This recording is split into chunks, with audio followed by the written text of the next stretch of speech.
एव बन्धुश्च सखा तमेव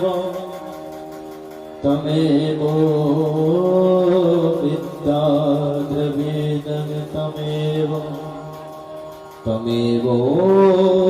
मम सर्वो देवो मोगां कर्ति वाचलम् पंगुर्लंघयते गिरि यत्कृपातमहो वन्दे परमानन्दमाधवम्।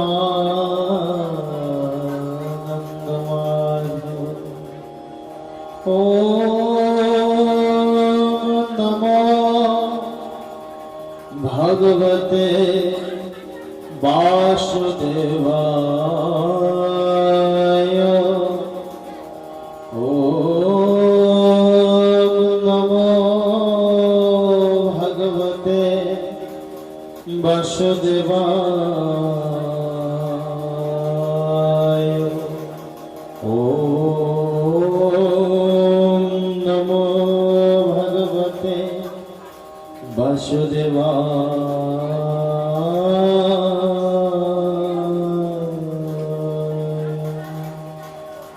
हरि ओम तत्सत्। हरि ओम तत्सत्। हरि ओम तत्सत्।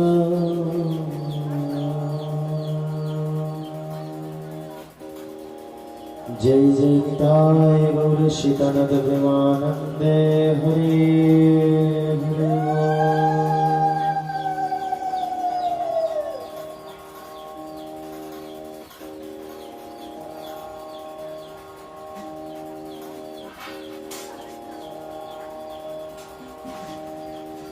परमेश्वर श्री भगवान चरण कमले सहस्र कोटि दंडवत। एक ही संगे गुरु महाराजेर श्री चरणे शरण निये उपस्थित सकल भक्तजनेर श्री चरणे प्रणाम दंडवत। বিরহ বাসরে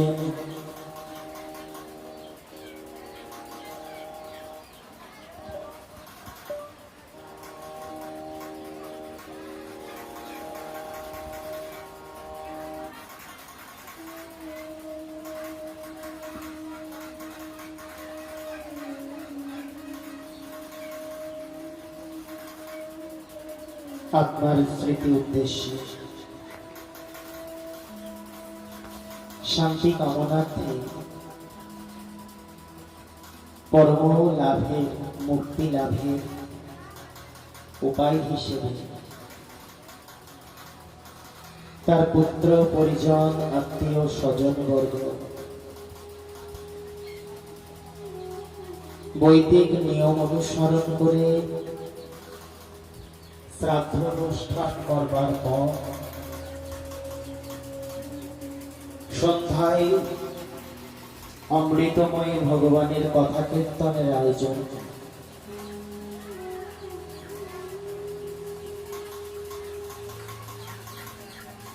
विपर्यस्त दुर्दशाग्रस्त सकले तार माझखानेও पितृदायी থেকে मुक्ति पाবার জন্য तार पुत्र परिजन आत्मीय स्वजन वर्ग ब्राह्मण নিয়ে এসে বৈদিক নিয়ম অনুসরণ করে পিতার উদ্দেশ্যে শ্রাদ্ধাদি করেছেন। সমস্ত প্রকার দান করেছেন, पिंडदान जलदान अन्नदान भूमिदान शय्यादान গোদান, স্বর্ণদান, ছত্রদান, বিভিন্ন প্রকারের দান করেছেন ব্রাহ্মণকে। এত কিছু দান করবার পর ব্রাহ্মণের বৈদিক মন্ত্র উচ্চারণ করে শ্রাদ্ধ করবার পর এই সন্ধ্যায় হরিনাম সংকীর্তনের প্রয়োজন কি ছিল? তোমরা নিচে বসতে পারো না? তোমরা নিচে বসতে পারো না? ওপরে থাকবে তো? সারা জীবন ওইখানে রাখবে তো তোমাদেরকে?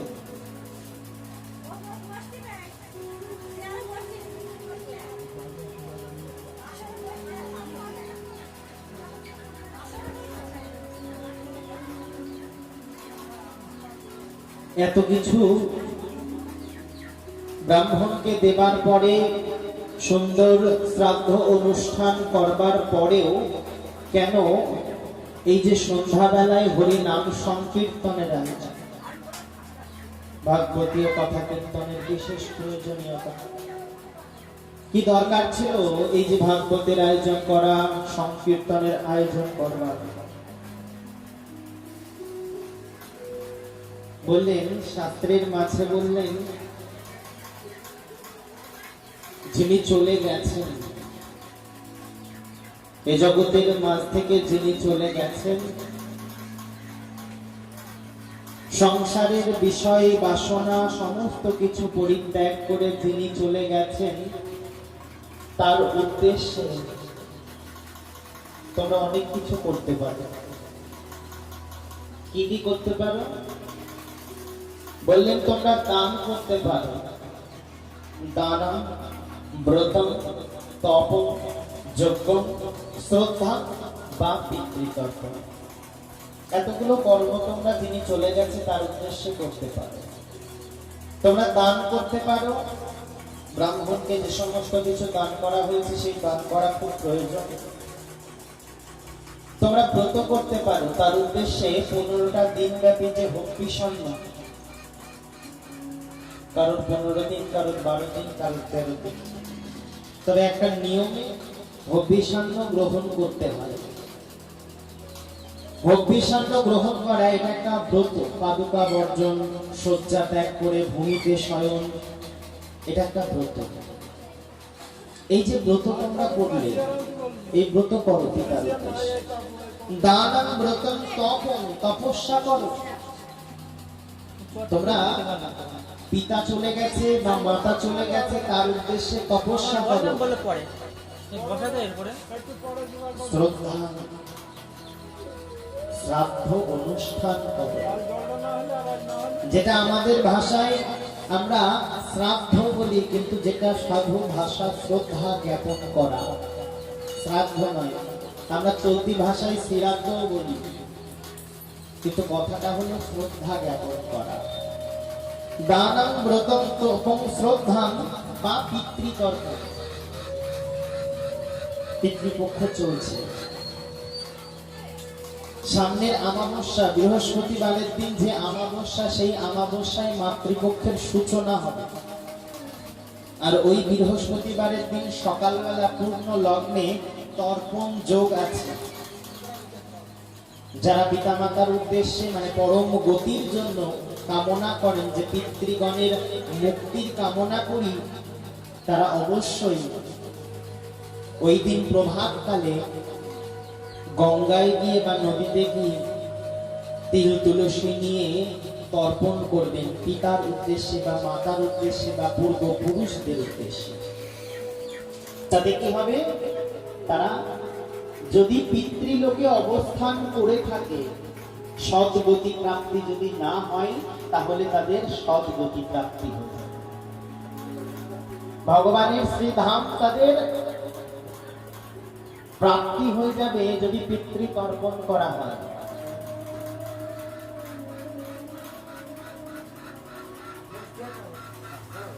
শাস্ত্রের মাঝে বললেন, তোমরা তপ করো, তর্পণ করো, সমস্ত কিছু করতে পারো। এইগুলো সমস্ত কিছু করতে পারো।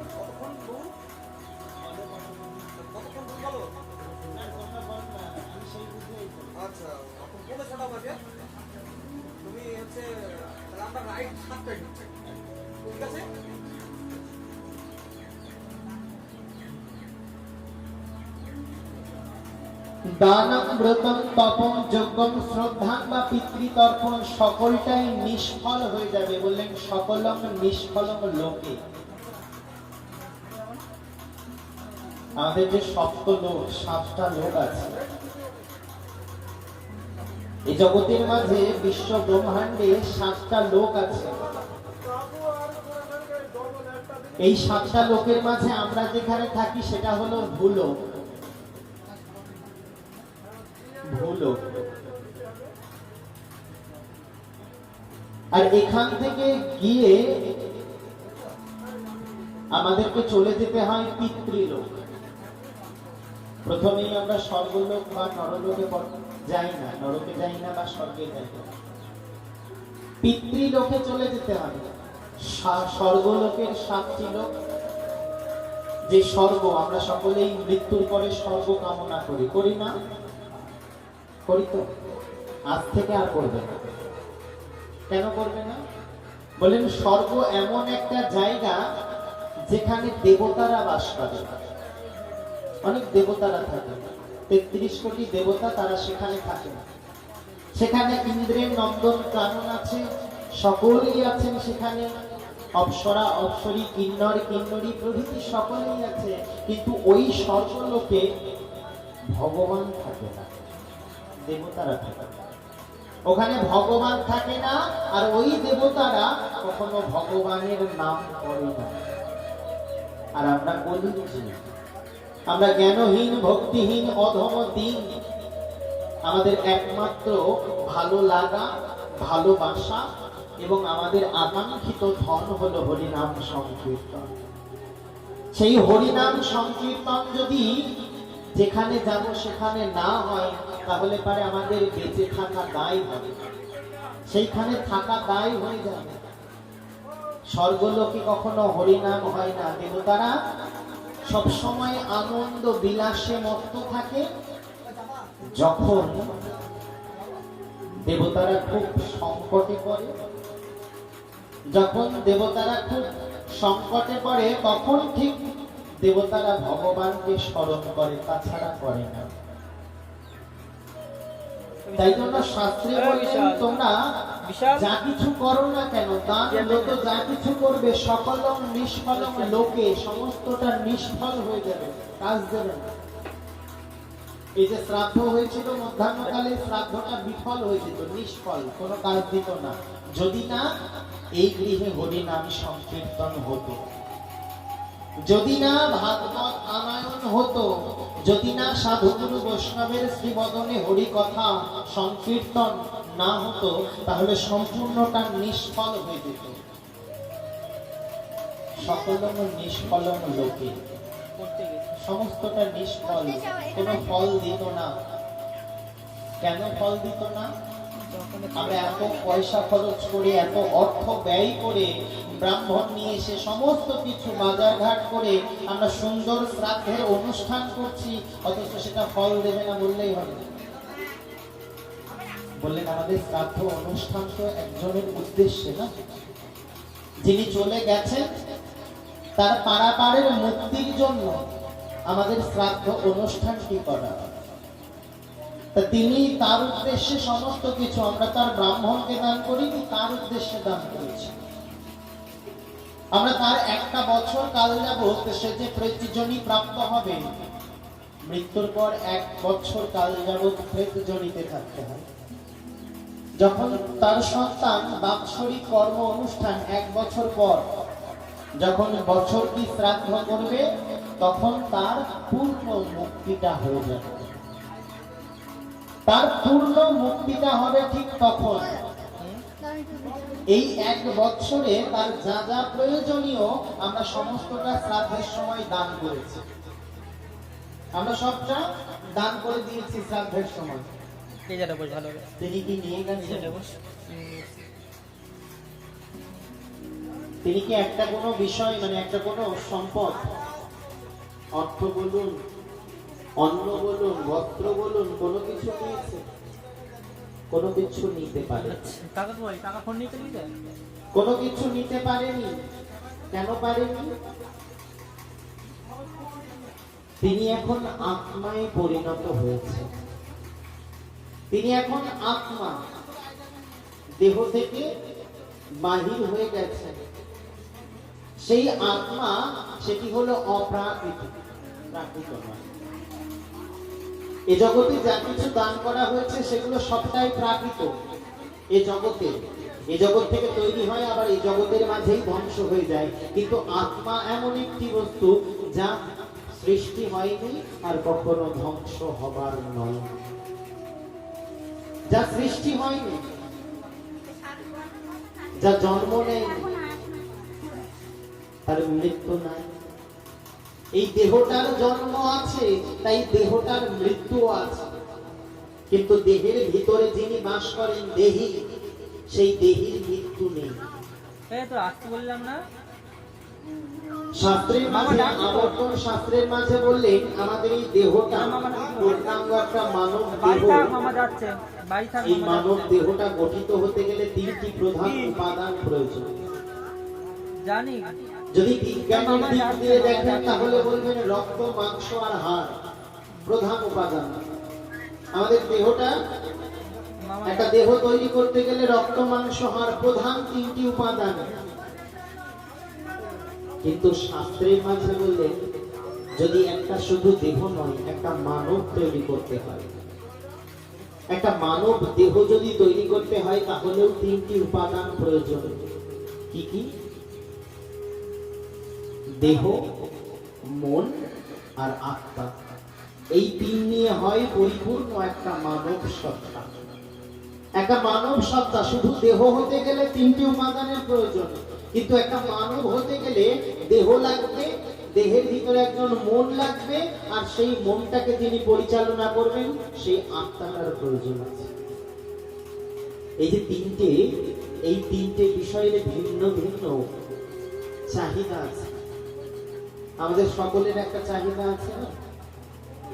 আমরা সকলেই একটা চাহিদার সঙ্গে থাকি। সবসময় আমাদের একটা চাহিদা। কখনো আমাদের ভালো কিছু খাবার চাহিদা, কখনো ভালো কিছু পড়বার চাহিদা। একটা কুড়ে ঘর আছে, সেখান থেকে একটা দালান ঘরের চাহিদা। বিভিন্ন প্রকার চাহিদা আমাদের। এই দেহের একটা চাহিদা আছে। সেই চাহিদাটা কি? বললেন দেহের একটা চাহিদা, সেটা হলো দেহকে কিছু দিতে হবে। যারা ভগবানকে ভালোবাসে তারা ভগবানের প্রসাদ সেবা করে, ওটা দেহের খোরাক। যারা ভগবানকে ভালোবাসে তারা ভগবানের প্রসাদ সেবা করে, ওটাই তাদের দেহের খোরাক।